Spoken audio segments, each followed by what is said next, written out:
하나님 말씀은 이사야 62장 6절입니다. 이사야 62장 6절에서 12절까지 구약성경 1043페이지입니다. 구약 1043페이지 이사야 62장 6절에서 12절까지 말씀입니다. 하셨으면 저와 여러분이 한 절씩 교독을 하겠습니다. 예루살렘이여, 내가 너의 성벽 위에 파수꾼을 세우고 그들로 하여금 주야로 계속 잠잠하지 않게 하였느니라. 너희 여호와로 기억하시게 하는 자들아, 너희는 쉬지 말며 또 여호와께서 예루살렘을 세워 세상에서 찬송을 받게 하시기까지 그로 쉬지 못하게 하라. 여호와께서 그 오른손 그 능력의 팔로 맹세하시되 내가 다시는 내 곡식을 내 원수들에게 양식으로 주지 아니하겠고 내가 수고하여 얻은 포도주를 이방인이 마시지 못하게 할 것인즉 오직 추수한 자가 그것을 먹고 나 여호와를 찬송할 것이요 거둔 자가 그것을 나의 성소들에서 마시리라 하셨느니라. 성문으로 나아가라 나아가라. 백성이 올 길을 닦으라. 큰 길을 수축하고 수축하라. 돌을 제하라. 만민을 위하여 기치를 들라.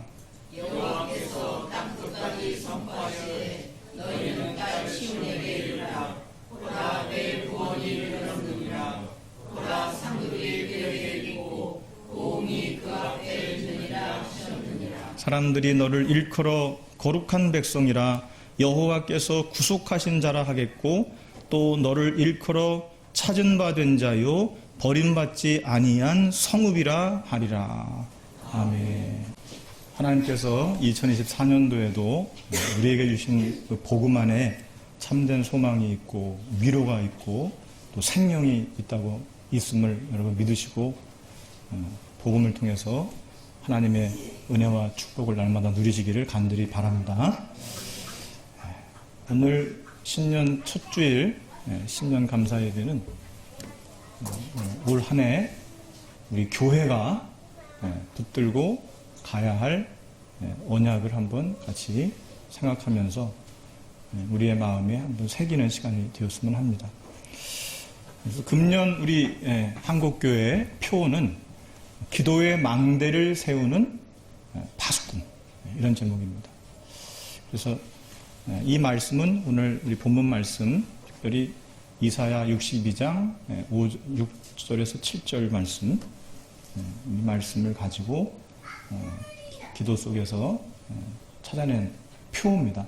그래서 여러분도 이 말씀을 한번 마음에 깊이 새기시고 한 해 동안 우리 교회를 위해서 기도하실 때마다 우리의 나아갈 방향과 또 목표를 항상 잃어버리지 않으시기를 주님의 이름으로 축복합니다. 하나님이 원하시는 한 가지, 그게 뭘까요? 우리 아까 찬송 불렀습니다만은 주님의 기쁨이 되는 것이겠죠.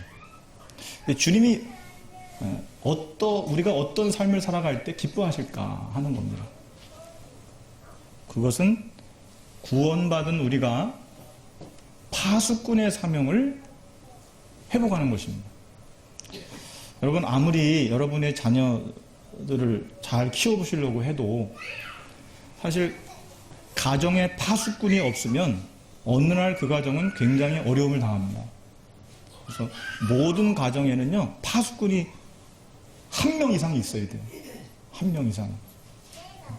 그래서 이 파수꾼이 항상 가정을 잘 살펴보면서 우리 가정의 이 행복을 위해서 또 평안을 위해서 무엇을 할 것인가, 그걸 항상 기도하면서 하나님 인도를 받아 나가야 하는 것입니다.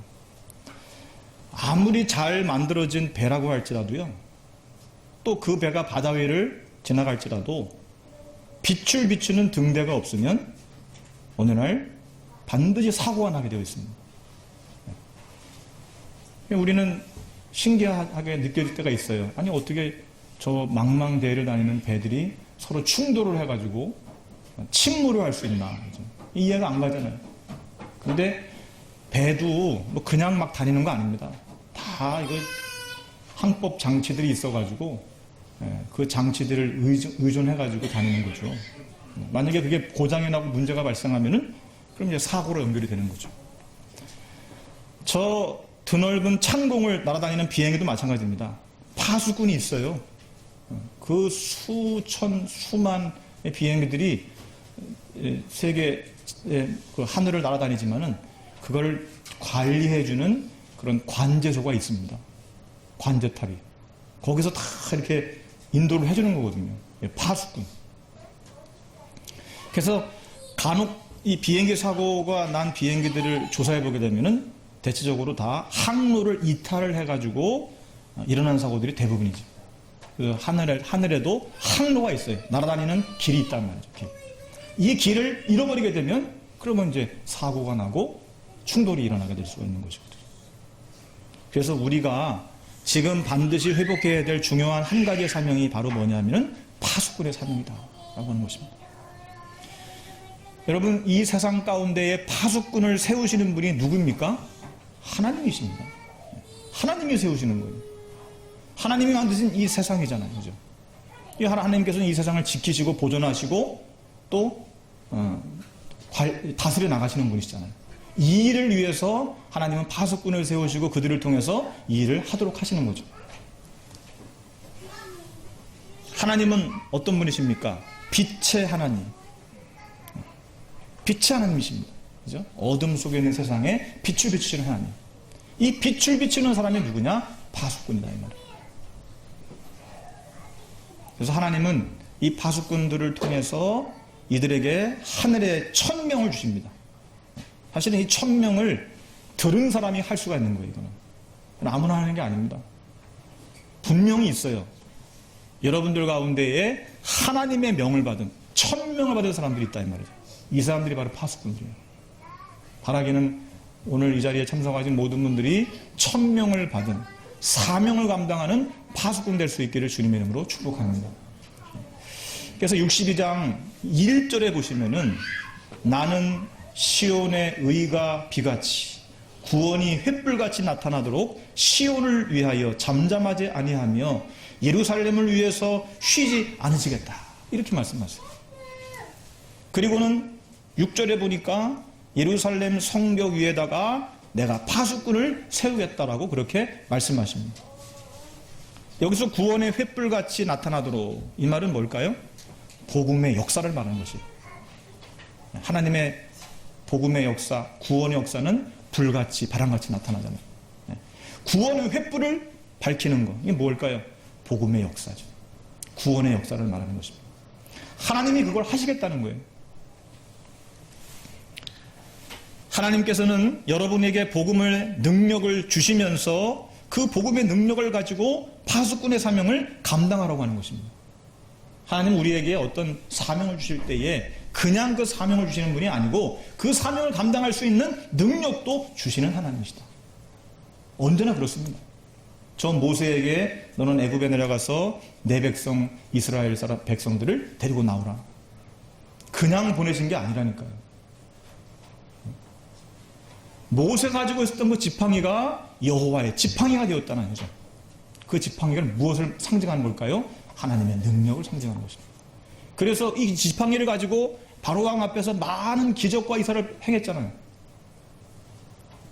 하나님은 지금도 마찬가지입니다. 하나님의 사람들을 부르시고 택하셔서 쓰실 때에 그냥 네 능력으로 하라고 하는 게 아니고 하나님의 능력을 힘입어서 감당하라고 말씀하시는 거죠. 그래서 여러분이 아무것도 두려워할 것이 없는 것이 내가 내 능력과 내 재능을 가지고 하는 것이 아니라는 것이죠. 하나님의 능력을 가지고 하나님이 주신 바로 달란트를 가지고 하는 겁니다. 우리는 그게 하나님의 일이 되는 거예요. 그리고 4절에 보니까 오직 너를 헵시바라 할 것이다. 헵시바라고 하는 말은요, 내 기쁨이 그에게 있다. 그렇지. 하나님의 기쁨이 누구에게 있다고요? 너에게 있다. 여러분이 하나님의 기쁨이 될 수 있기를 주님의 이름으로 축복합니다. 그래야 하잖아요. 언제까지나 늘 하나님께 다오 달라고 하는 신앙만 가지겠어요. 그렇죠? 이제는 어린아이 신앙에서 우리가 일어나야죠. 이제는 내가 하나님을 기쁨을 위해서 내가 무엇을 할 것인가? 이거를 좀 고민하고 기도해야죠. 그래서 좀 우리는 좀 이제는 어린아이 신앙을 좀 벗어나서 장성한 예수 그리스도의 믿음의 분량에 이르도록 계속해서 믿음이 성장해 나가야 되고 성숙해 나가야 된다라고 하는 것입니다. 그리고 또 뭐라 했어요? 내 땅을 뷸라라 하겠다. 뷸라라고 하는 말은 결혼한 여자를 말하는 겁니다. 즉 복음의 역사가 횃불같이 일어나도록 내가 쉬지 않을 것이고 신랑이 신부를 사랑하고 기뻐하듯이 내가 너에게 복음의 능력을 주어서 파수꾼의 사명을 감당하도록 하겠다. 저나 여러분은요 예수 그리스도의 신부예요. 신부. 그분은 나의 신랑입니다. 너는 나의 뷸라다. 여러분 바라기는 오늘 여러분 모두가 이 파수꾼의 사명을 다시 회복하셔서 2024년도도 영적 싸움에서 승리하게 되시기를 간절히 축복합니다. 자, 그런데 여러분 하나님이 세우신 파수꾼이 가진 사명이 있습니다. 이것은 절대로 놓쳐서는 안 되는 거예요. 군인들 중에는 다른 군인들이 편안히 자고 그리고 쉴 수 있도록 파수꾼으로 세우는 군인들이 있습니다. 이 사람들 불침범이라고도 하고 또 보초병이라고도 하죠. 이 사람들이 반드시 잠을 자지 않고 깨어 있어야 되는 거예요. 그래야 나머지 군인들이 다 편안하게 잠을 잘 수 있고 쉼을 얻을 수가 있는 것이죠. 바로 이 사람들이 파수꾼이거든요. 교회도 마찬가지고 여러분의 가정도 마찬가지고 이 나라와 세계도 마찬가지입니다. 반드시 파수꾼이 필요한 겁니다. 그런데 만약에 이 파수꾼들이 졸리다고 졸고 피곤하다고 자고 있으면 어떻게 되겠습니까? 어릴 때 들은 얘기예요. 옛날에 울진에 무장공비가 그 물진을 통해 들어왔잖아요. 그래가지고 초소를 지키는 보초병들이 그때 막 죽고 그랬습니다. 나중에는 막 이 사람들이 청와대까지 막 가가지고 대통령 죽이겠다고 막 그랬잖아요. 근데 왜 이 사람들이 이렇게 쉽게 울진을 통해 가지고 들어오게 되었느냐? 뭐 눈치채겠습니다만은 보초병들이 제대로 보초를 안 한 거예요.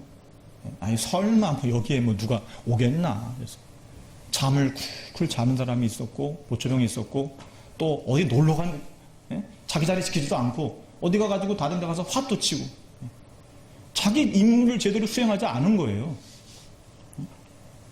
그러니까 결국 그 틈에 공비들이 와가지고 그나마 조는 보초병 목을 따버렸잖아요.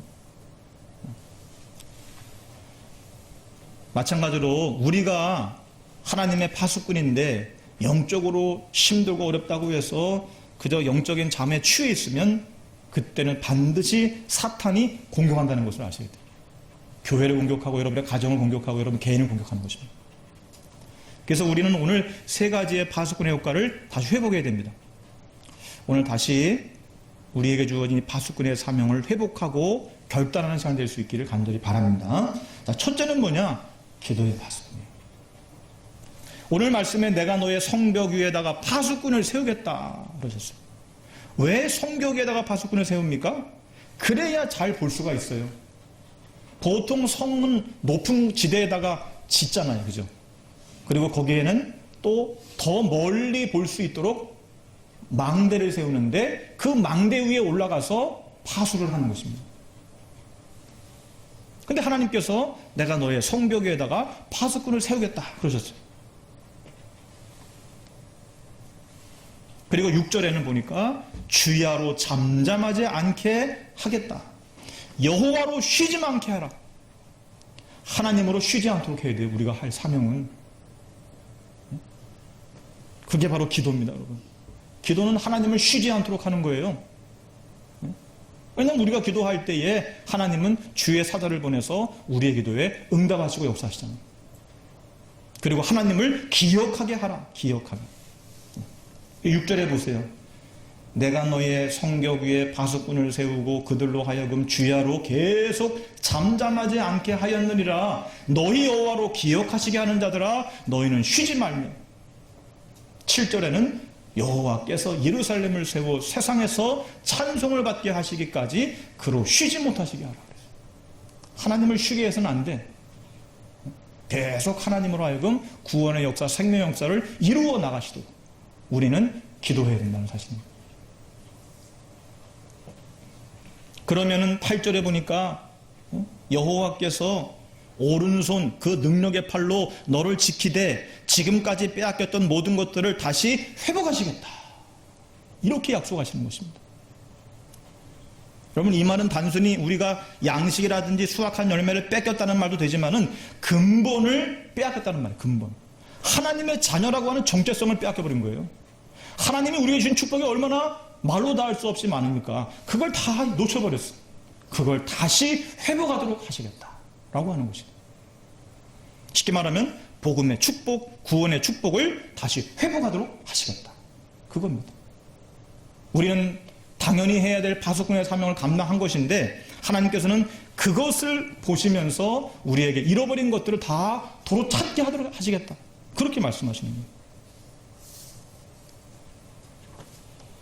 그래서 우리는 여러분 복음의 축복, 구원의 축복을 회복하도록 주야로 기도해야 돼요.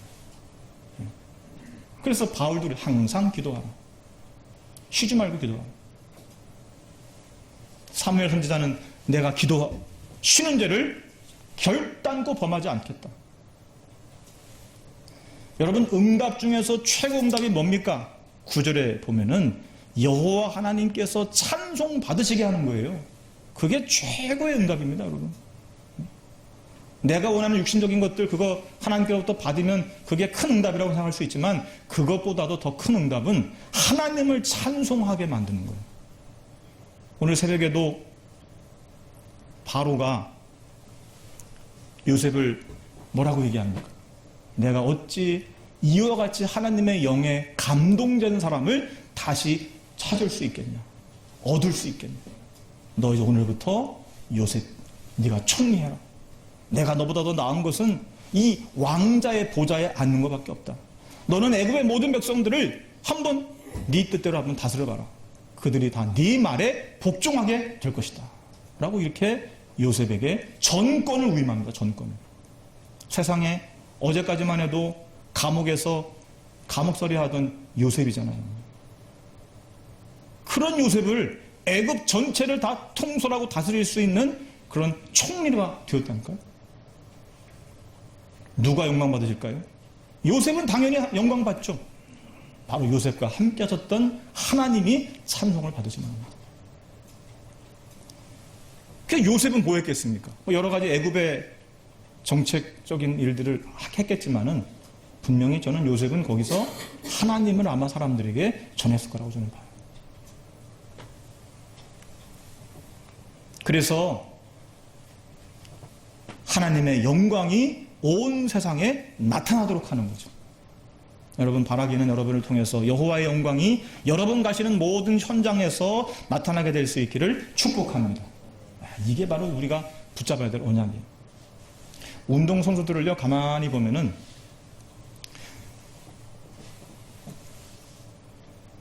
이 사람 진짜 운동한 사람이구나. 금방 알 수 있습니다.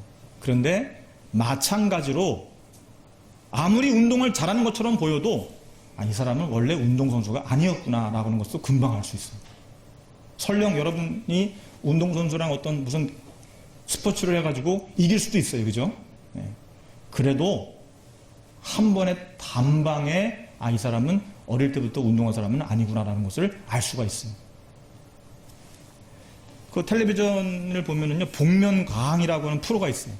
가끔 이제 보는데, 이제 쉽게 말하면 가면을 얼굴에 착용을 하고서 자기가 누구라는 것을 모르게 그렇게 해서 이제 나와가지고 자기가 이제 선곡한 노래를 이제 부르는 거죠. 아마 뭐 보신 분도 있을 겁니다. 근데 여기 나온 복면 가수들이 노래를 참 잘해요, 보면. 대체적으로 다. 그런데 아무리 노래를 잘해도 그거를 평가하고 심사하는 가수들은요, 저 사람은 가수가 아니라라고 하는 것을 금방 알아챕니다. 신기하죠. 아니, 우리가 볼 때는 저 사람 참 노래 잘 부르는데 가수가 볼 때는 저 사람은 가수는 아니다라고 보는 거예요. 나중에 이 사람이 탈락을 해가지고 복면을 이제 벗잖아요. 여지 없습니다. 거의 99%가 대부분 아무리 노래를 잘해도 이 사람은 가수가 아니었던 거예요. 무슨 말씀을 드리려고 하느냐? 정말 하나님의 축복을 말씀과 기도로 누리는 사람들은요, 보면은 금방 알아요. 아, 저분이 지금 제대로 하나님의 복음을 누리고 있구나. 아, 이분이 진짜 제대로 하나님의 응답을 기도하면서 누리고 있구나. 딱 보면 압니다. 아, 저분이 저 평상시에 늘 하나님이 함께 하시는 임마누엘의 삶을 누리고 있구나. 반면에 아, 이분이 지금 영적으로 굉장히 힘들구나. 어렵구나. 기도의 비밀을 제대로 누리지 못하는구나. 그것도 금방 알 수가 있어요. 여러분, 하나님은 여러분의 기도에 24시 응답하고 계신 하나님이십니다. 왜? 하나님은 어제나 오늘이나 지금도 살아계신 하나님이세요. 우리의 기도를 들으셔요. 그래서 24시 기도 생활이 중요합니다. 그러면 왜 24시 기도가 중요하냐? 하나님께서 여러분의 주야로 기도하면 응답하고 안 하면 응답을 안 해서 그러시냐? 그건 아닙니다. 우리가 24시 기도한다고 하나님께서 응답하시고 안 한다고 해서 응답 안 하시냐? 그건 아니라니까요.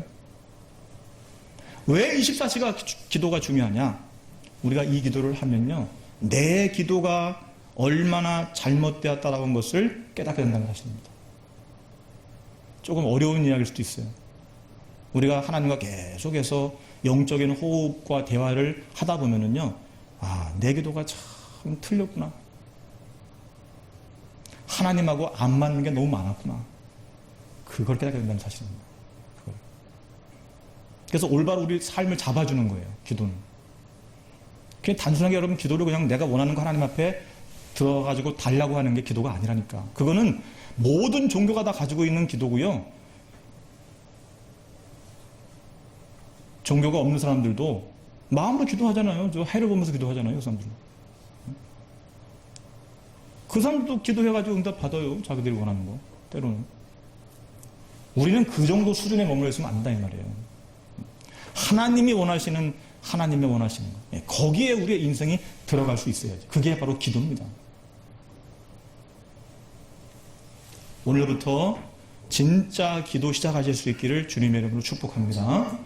두 번째는 길을 만들고 길을 닦는 파수꾼으로 부르셨다. 10절에 보니까 성문으로 나아가라, 성문으로 나아가라. 반복해서 말씀하시고 백성들을 위해서 대로를 닦고 수축하라 그랬습니다. 그러면서 뭐라 그러셨어요? 돌을 제거하라. 여러분, 우리는 인생 살아가면서 많은 돌에 걸려 넘어지죠. 특히 대부분의 사람들이 오래된 마음의 상처를 가지고 살아갑니다. 바로 그 상처를 제거하라는 겁니다. 왜냐하면 이 상처라고 하는 것은요, 그대로 내버려두면 이게 오늘날 우리를 걸려 넘어지게 하는 거예요. 영적으로 보게 되면 암 같은 겁니다, 이게. 우리가 암이 내 몸에 있으면 빨리 제거해서 없애야 되잖아요. 이게 영적으로 바로 상처가 암인 거예요. 그래서 우리 인생 전체에 안 좋은 영향력을 계속 끼치는 겁니다. 무엇보다도 사탄의 올무에 걸리게 하는 역할을 하는 것이 바로 상처라고 하는 것입니다. 그래서 상처를 치유하지 못하면 그러면 계속 더 이상 진전을 못해 발전할 수가 없는 겁니다. 중요한 순간에 그 상처 때문에 걸려 넘어지게 되는 거예요. 실수를 범하게 되는 겁니다. 그것 때문에. 잘하다가도 잘 해오다가도 그 상처를 그대로 가지고 있는 사람은요, 어느 날 그게 마귀의 통로가 되고 덫이 되는 거예요. 그래서 우리는 하나님의 말씀을 통해서 상처를 치유할 수 있어요. 다른 것으로는 안 돼, 여러분. 분명히 말씀드리지만. 하나님의 말씀을 살았고 활력이 있어 혼과 영과 골수와 관절을 쪼갤 수 있다. 그 말이 무슨 말이에요? 우리의 오래된 영적 문제의 상처를 치유하는 능력이 하나님의 말씀 안에 있다. 그 말입니다.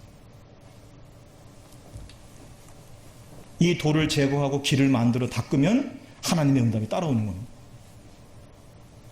또 만민이 보고 돌아올 수 있도록 기치를 들라. 기치는 뭐예요? 깃발. 전쟁터에는 반드시 필요한 게 있죠. 깃발이 깃발.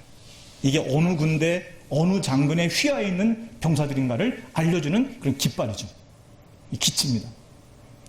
아니 깃발을 들어야 그 깃발로 모일 거 아니에요. 그렇죠? 우리는 세상 사람들에게 복음의 깃발을 들어야 한다 이 말이에요. 여러분이 바로 그 사명 감당하셔야 돼요. 그것 때문에 목사를 세우신 것이고 그것 때문에 장로님, 권사님, 집사님들을 세우셨다 이 말이에요. 복음의 기치를 들어라. 그래야 사람들이 올 거 아니에요. 그죠? 그리고 길을 닦으라. 예. 그리고 길을 수축하라. 아니, 길을 만들어 놔야 올 거 아닙니까? 그렇잖아요. 세례요한이 그거 한 거거든요. 예수님이 오시는 길을 미리 닦아놓은 거잖아요. 회개하라. 천국이 가까웠다. 천국이 오셨잖아요. 그분이 바로 예수 그리스도시잖아요. 그래서 예수님께서 여자가 나온 자 중에 제일 큰 자가 바로 요한이다라고 얘기하잖아요. 오늘 여러분이 이 언약을 굳게 붙잡으시면 하나님이 역사하시는 줄로 믿으시기를 바랍니다. 뿐만 아니라 여러분 가정과 건강과 산업도 하나님이 반드시 책임져 주실 것이다. 마지막으로 11절에 보면은 딸 시온에게 여호와의 구원의 소식을 땅끝까지 선포하는 파수꾼이 되라고 말씀하세요. 보라, 상급이 내 앞에 있고 보응이 내 앞에 있느니라. 이걸 알려주는 파수꾼이 되라는 겁니다. 그러면 여러분이 걱정하지 않아도 상급과 보응이 따라온다는 거예요. 그래서 여러분, 저와 여러분은 파수꾼의 사명만 잘 감당하면 돼요. 그렇게 뭐 많은 일을 하려고 할 필요도 없어요. 파수꾼의 사명만 잘 감당하면 된다는 거죠. 사람들은요, 우리가 한 가지만 잘 못해도 금방 등을 돌려버립니다. 근데 하나님은 우리가 99개를 잘못해도 한 가지만 잘하면 우리를 축복하세요. 그런 분이 하나님이세요. 그러니까 우리가 부끄러워도 하나님 앞에 자꾸 나오는 거잖아요. 그죠? 하나님은 우리를 용서하시고 내게로 돌아오라고 말씀하십니다. 사람은 약속 안 지키면 사기꾼으로 몰아가지고 비난하잖아요. 그죠?